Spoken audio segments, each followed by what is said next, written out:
ನಮಸ್ಕಾರ ಎಲ್ರಿಗೂ. ನಾನು ನಿಮ್ಮ ಅಸ್ಟ್ರೋ ಪಲ್ಲವಿ ಹಿರೇಮಠ್. ಸೊ ಇದೇ ಶನಿವಾರ ಅಂತಂದರೆ ಮೇ 16ನೇ ತಾರೀಕು ಶನಿವಾರ. ಅವತ್ತು ಅಮಾವಾಸ್ಯೆ ಇದೆ. ಯಾವ ಅಮಾವಾಸ್ಯೆ ಅಂತಂದರೆ ಶನಿ ಅಮಾವಾಸ್ಯೆ ಅಂತ ಕೂಡ ಕರಿತೀವಿ. ಯಾಕಂದರೆ ಅವತ್ತು ಶನಿಯ ಜಯಂತಿ ಇದೆ.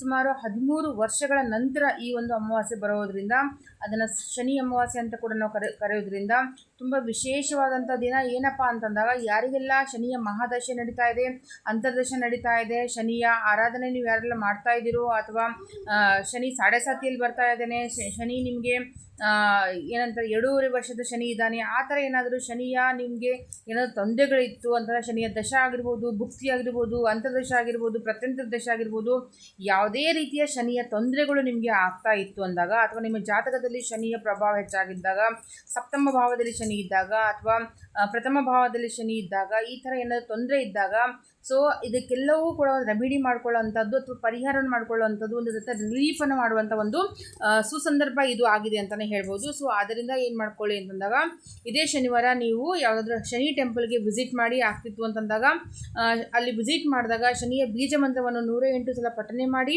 ಅದರ ಜೊತೆಗೆ ಶನಿಯ ಟೆಂಪಲಲ್ಲಿ ಏನಪ್ಪ ಅಂತಂದರೆ ಎಣ್ಣೆಯನ್ನು ಹಾಕಿ ಬನ್ನಿ. ಅದರಲ್ಲಿ ಸಾಸಿವೆ ಎಣ್ಣೆಯನ್ನು ಹಾಕಿ ಬನ್ನಿ, ಅಥವಾ ಎಳ್ಳೆಣ್ಣೆಯನ್ನು ನೀವು ಶನಿ ದೇವನಿಗೆ ಅರ್ಪಿಸಿ ಬನ್ನಿ.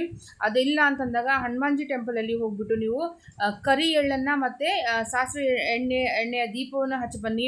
ಇದರಿಂದ ನಿಮಗೆ ತುಂಬ ಅಂದರೆ ತುಂಬ ಒಳ್ಳೆಯ ನಿಮಗೆ ಫಲಗಳು ಸಿಗುತ್ತೆ. ಅದ್ರ ಜೊತೆಗೆ ನೀವು ಅವತ್ತು ಲೇಬರ್ಸ್ಗೆ, ಯಾರೆಲ್ಲ ಕೂಲಿ ಕಾರ್ಮಿಕರು ಇರ್ತಾರೆ ಅಂಥ ಲೇಬರ್ಸ್ಗೆ ನೀವು ಅವರಿಗೆ ನೀಡಿ ಥಿಂಗ್ಸ್ಗಳನ್ನು, ಕೆಲವರಿಗೆ ಬಟ್ಟೆ, ಊಟ, ಅವರಿಗೆ ಅವಶ್ಯಕತೆ ಇರುವಂಥ ವಸ್ತುಗಳನ್ನು ನೀವು ಡೊನೇಟ್ ಮಾಡೋದರಿಂದ ನಿಮಗೆ ಶನಿ ಪ್ರಸನ್ನನಾಗಿ ನಿಮ್ಮ ಶನಿಯ ಎಲ್ಲ ರೀತಿಯ ದೋಷಗಳಿಗೂ ಕೂಡ ನಿಮಗೆ ಮುಕ್ತಿಯನ್ನು ಸಿಗುವಂಥ ಸಾಧ್ಯತೆಗಳು ತುಂಬ ಹೆಚ್ಚಾಗಿರೋದ್ರಿಂದ, ಸೊ ಎಲ್ಲರೂ ಇದೇ ಶನಿವಾರ ಈ ಒಂದು ರೆಮಿಡಿನ ಮಾಡ್ಕೊಳ್ಳಿ. ಶನಿಯ ಎಲ್ಲ ರೀತಿಯ